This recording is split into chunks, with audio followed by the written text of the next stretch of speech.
Mars media நேயர்களுக்கும் அன்பர்களுக்கும் இந்த நாள் இனிய நாளாக அமைய எல்லாம் வல்ல இறைவனை பிரார்த்திக்கின்றோம். இந்த சேனல் உங்களுக்கு பிடிச்சிருந்தா மறக்காம சப்ஸ்கிரைப் பண்ணுங்க, ஷேர் பண்ணுங்க, லைக் பண்ணுங்க, கமெண்ட் பண்ணுங்க. எனதொருமை துலாம் ராசி நேர்களே, இன்னைக்கு இந்த பதிவுல நம்ம என்ன பார்க்க போறோம் அப்படின்னா, நிகழும் மங்களகரமான குரோதி வருடம் ஆனி மாத ராசி பலன். இந்த ஆனி மாசத்துல உங்களுக்கு எந்தெந்த கிரகங்கள் அற்புதமா வேலை செய்ய போறது, எந்தெந்த கிரகங்கள் மூலமா நீங்க கவனமா இருக்கணும், பரிகாரமா என்ன பண்ணினா ரொம்ப விசேஷம் அப்படிங்கிறத பத்தி நம்ம தெளிவா பார்க்க போறோம். மாதத்துல இந்த கிரகங்கள் எப்படி ஒரு அமைப்புல இருக்குங்கிறத பார்ப்போம். முதல்ல கலத்திரஸ்தானமாக 7ஆம் இடத்துல 2-7 அதிபதி செவ்வாய் பகவான் ஆட்சி அமைச்சு அற்புதமா சஞ்சாரம் பண்றார். 7ஆம் பார்வையை நேர ஸ்ட்ரைட்டா உங்க ஜென்மராசியை பார்க்குறார். 11/7/2024 இருந்து இந்த செவ்வாய் பகவான் அஷ்டமஸ்தானத்துக்கு வந்துடுறார், 8ஆம் இடத்துக்கு. 8ஆம் இடம் ஆல்ரெடி குரு பகவான் உட்கார்ந்துட்டு இருக்கார். ஏற்கனவே குரு பகவான் இருக்கிறதுனால சேர்ந்தோன்னா குருமங்கள யோகம் உண்டாருது. என்ன, இந்த குரு பகவான் பார்த்தீங்கன்னா 3-6 அதிபதி, அவர் 8ஆம் இடத்துல இருக்கார். சரியா? அதே சமயம் அவரோட பார்வைன்னு பார்த்தீங்கன்னா ஒன்று விரயஸ்தானத்தில் விழுது, அடுத்தது தனவாக்கு குடும்பஸ்தானத்தில் விழுது, சுகஸ்தானத்தில் விழுது. பாக்கியஸ்தானமாகிய 9ஆம் இடத்துல 9-12 அதிபதி புதன், ராசிநாதனும் அஷ்டமாதிபதியான சுக்கிரன், லாபாதிபதி சூரியன், இவா 3 பேரும் இருக்கா 9ஆம் இடம். இதுல புதன சூரியனும் சேர்றதுனால புதாதித்ய யோகம் உண்டாருது. 26/6/2024 இருந்து இந்த புத பகவான் ஜீவனஸ்தானமாகிய 10ஆம் இடத்துக்கு வந்துடுறார். 7/7/2024 இருந்து சுக்கிர பகவானும் ஜீவனஸ்தானமாகிய 10ஆம் இடத்துக்கு வந்துடுறார். அடுத்தபடியா விரயஸ்தானத்துல கேது பகவான் குரு பகவானின் பார்வையை பெற்று, அதேமாரி உங்களுக்கு பகைருண ரோகஸ்தானத்துல ராகு பகவான், என்ன 12ஆம் இடத்துல கேது, 6ஆம் இடத்துல ராகு, என்ன அதே மாதிரி 8ஆம் இடத்துல குரு. 3 பேரும் கெட்டவன் கெட்டிடில் கிட்டிடும் ராஜயோகம்ங்கிறத கொடுத்துட்டு இருக்கா. உங்களுக்கு மனசுல இருக்கிற கவலைகள் எல்லாம் குறைச்சுட்டு இருக்கா. கொஞ்சம் கொஞ்சமா தான் ஆகும். சரியா? கொஞ்சம் கொஞ்சமா உங்களை விட்டு ஒரு பிரச்சனைகள்லாம் விலகும், சந்தோஷங்கள் உங்களுக்கு உண்டாகும். அடுத்தபடியா பஞ்சமஸ்தானத்துல சனீஸ்வர பகவான், இவர் சுகாதிபதி, பஞ்சமாதிபதி. அதே சமயம் 19/6/2024 இருந்து இந்த சனி பகவான் வக்ரகதி அடைகிறது உங்களுக்கு ஓரளவுக்கு நன்மைகளை கொடுக்கும். இதுதான் இந்த மாசத்தோட கிரக அமைப்புகள், சஞ்சாரங்கள், பெயர்ச்சிகள். அந்த வகையில களத்திரஸ்தானமாக 7ஆம் இடத்துல 2-7 அதிபதி செவ்வாய் பகவான் ஆட்சி அமைச்சு சஞ்சாரம் பண்றதுனால வாழ்க்கை துணையோட உடல் ஆரோக்கியத்துல கொஞ்சம் அக்கறை எடுத்துக்கோங்க. அதேமாரி தொழில் வியாபாரத்துல கூட்டாளிகளோட கொஞ்சம் இணக்கமா போங்க, அது ரொம்ப நல்லது. உத்தியோகத்திலையும் சக ஊழியர்கள் எல்லாம் கொஞ்சம் அனுசரிச்சு போங்க. இந்த சக ஊழியர்களோட குடும்ப விஷயத்துலலாம் அனாவசியமா தலையிடாதீங்க. அவங்கள பற்றியெல்லாம் நீங்கள் தேவையில்லாததெல்லாம் பேச வேண்டாம். ஏன்னா பேசினா அது ஒரு பிரச்சனை ஆகும். சரியா? பம்பு வழக்குகள் அதெல்லாம் வரலான்னு. அதுவும் இந்த செவ்வாய் பகவான் 7ஆம் பார்வையை நேரம் உங்கள் ஜென்மராசியை பார்த்துட்டு வேறு மனசில் கோபம் வந்துட்டே இருக்கு. கொஞ்சம் சில சமயம் முன்கோபமும் அதிகரிக்கிறது. அந்த முன்கோபத்தெல்லாம் கொஞ்சம் குறைச்சிக்கிறது நல்லதுங்க. 11/7/2024 இருந்து இந்த செவ்வாய் பகவான் அஷ்டமஸ்தானமாகி 8ஆம் இடத்துக்கு வந்துடுறாரு. 8ஆம் இடம்ங்கிறதும் சுமாரான இதுதான். ஏன்னா அஷ்டமம் அப்படிங்கிறது மறைவு ஸ்தானம் அப்படின்னாலும் செவ்வாய் அங்கே இருக்கிறது கொஞ்சம் உடல் ஆரோக்கியத்தில் கவனமாக இருக்கணும். வம்பு வழக்குகள் தேடி வரலாம், இதெல்லாம் இருக்கு. ஆனால் குருவோட சேர்ந்துடுறார். குரு அங்கே ஆல்ரெடி உட்காந்துட்டு அஷ்டம ராசியில் மறைவு ஸ்தானம், பகை கிரகம், உங்கள் ராசிநாதனுக்கு பகை கிரகம் அப்படிங்கிறதுனால ஓரளவுக்கு உங்களுக்கு சில நன்மைகளையும் இந்த குரு பகவான் கொடுத்துட்டு இருக்கார். என்ன, உடன்பிறப்புகளின் மூலம் சில குழப்பங்கள் இருந்தாலும் அவங்க மூலமா சந்தோஷமும் வந்துட்டு இருக்கு. சில பக்கம் பாத்தீங்கன்னா கடன் சுமையும் இருக்கு, அந்த கடனை அடைக்கிறதுக்கும் ஒரு வழி வந்துட்டு இருக்கு. அப்படியே மாறி மாறி போயிட்டு இருக்கு. உடல் ஆரோக்கியமும் ஓரளவுக்கு பரவாயில்லைங்கிற மாதிரி இருக்கு. ஆனா அந்த குருவோட பார்வைங்கும் போது உங்களுக்கு விரயஸ்தானமாக 12ஆம் இடத்துல இருக்கிற செலவுகள் வந்துட்டே இருக்கு. அந்த செலவுகளை மீட் அவுட் பண்ணக்கூடிய ஒரு வருமானமும் வந்துட்டு இருக்கு. 2ஆம் இடமாகிய தனவாக்கு குடும்பஸ்தானத்திலும் ஒரு பார்வை விளையாடுறதுனால அடுத்தபடியாக சில பேருக்கு சொத்து சேர்க்கையும் உண்டாயிட்டு இருக்கு. இன்ப பயணங்கள், சுற்றுலா பயணங்கள், இதெல்லாம் உங்களுக்கு ஆல்ரெடி போயிட்டே இருக்கு. அது இப்போ தொடரும், அப்படியே நல்லபடியாக இருக்கும். சில பேருக்கு பார்த்தீங்கன்னா வீடு, மனை, வாகனம் இதெல்லாம் வாங்கக்கூடிய ஒரு யோகமும் சூப்பராக இருக்குங்க.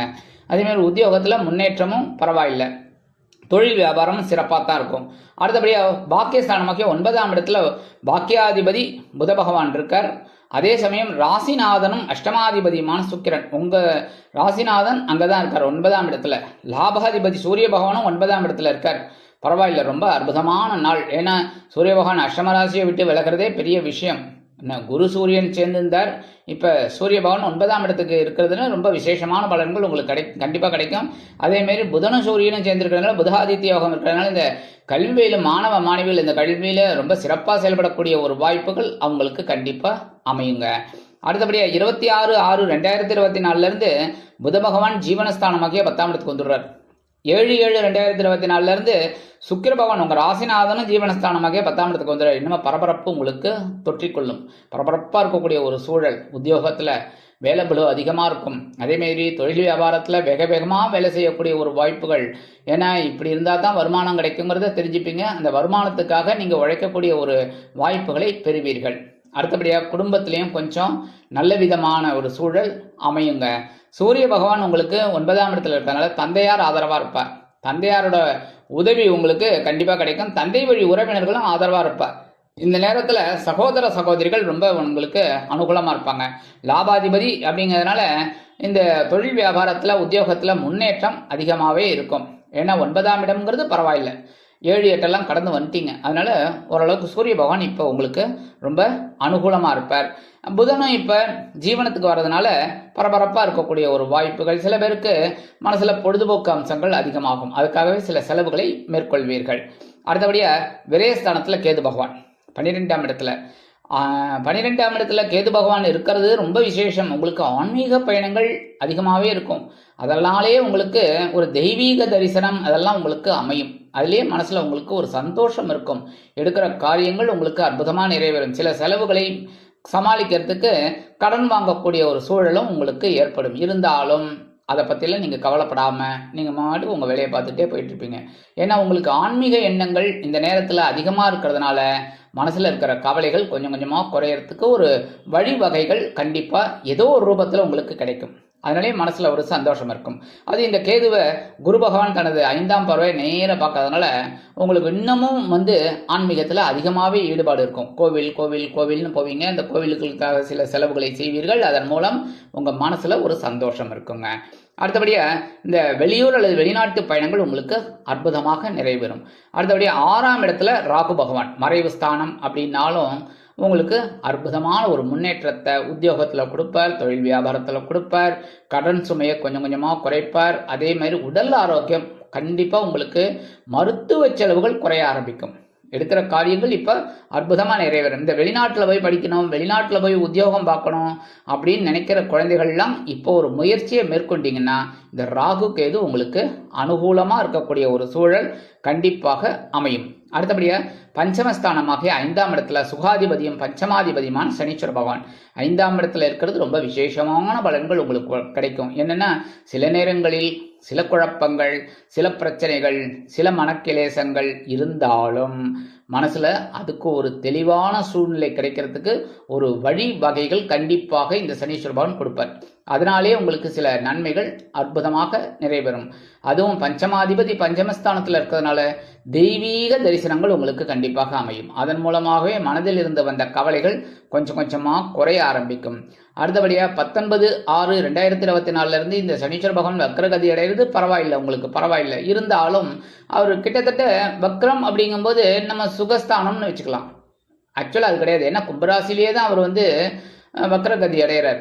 என்ன அப்படி இருக்கும்போது அந்த புரட்டாதி நட்சத்திரத்துலேருந்து சதயம் அப்படி தான் வரப்போகிறார், பின்னோக்கி தான் வரார். அதனால என்ன பண்ணணும் அப்படின்னா 5ஆம் இடத்துல தான் இருக்கார். ஆனால் வக்ரம் அப்படிங்கும்போது நம்ம எல்லா விஷயத்துலையும் கொஞ்சம் கவனமாக இருக்கிறது நல்லது. உணவு கட்டுப்பாட்டை எடுத்துக்கிறது ரொம்ப விசேஷமான பலன்களை உங்களுக்கு கொடுக்கும்.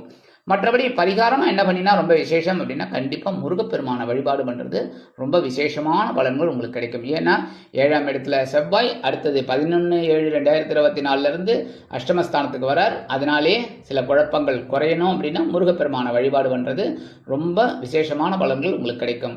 இந்த ஆனி மாதம் அப்படிங்கும்போதே உங்களுக்கு முருகப்பெருமான வழிபாடு பண்ணுறதுனால யோகம் கிடைக்கக்கூடிய ஒரு மாதம் அப்படின்னு சொல்லலாம்.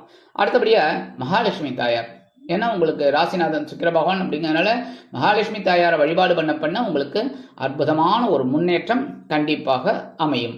மனசில் இருக்கிற கிளேசங்கள் கவலைகள் சற்று குறையும். அடுத்தபடியாக நவ கிரகங்களில் உள்ள குரு பகவானை வியாழக்கிழமைகளில் நெய் தீபமேற்றி வழிபாடு பண்ணுங்கோ. அது பண்ணுறதுனால அஷ்டமஸ்தானத்தில் இருக்கிற குரு பகவான் என்னதான் உங்கள் ராசிநாதன் சுக்கிர பகவானுக்கு பகை கிரகம் அப்படின்னாலும் சில அற்புதமான பலன்களை உங்களுக்கு தனது பார்வையால் கொடுப்பார். அதனால இந்த சின்ன சின்ன பரிகாரங்களின் மூலம் இந்த குரோதி ஆண்டு ஆனி மாதம் உங்களுக்கு ஒரு அற்புதமான ஏற்றம் தரும், மாற்றம் தரும், இனிமைகளை அள்ளித் தரும் மாதமாக அமையும் என்று கூறி விடைபெறுகிறேன். நன்றி, வணக்கம். மீண்டும் ஒரு அருமையான பதிவில் நான் உங்களை மனமகிழ்ச்சியோடு சந்திக்கிறேன். வாழ்த்துக்கள். வாழ்க வளமுடன். இந்த சேனல் உங்களுக்கு பிடிச்சிருந்தா மறக்காம சப்ஸ்கிரைப் பண்ணுங்க, லைக் பண்ணுங்க, ஷேர் பண்ணுங்க.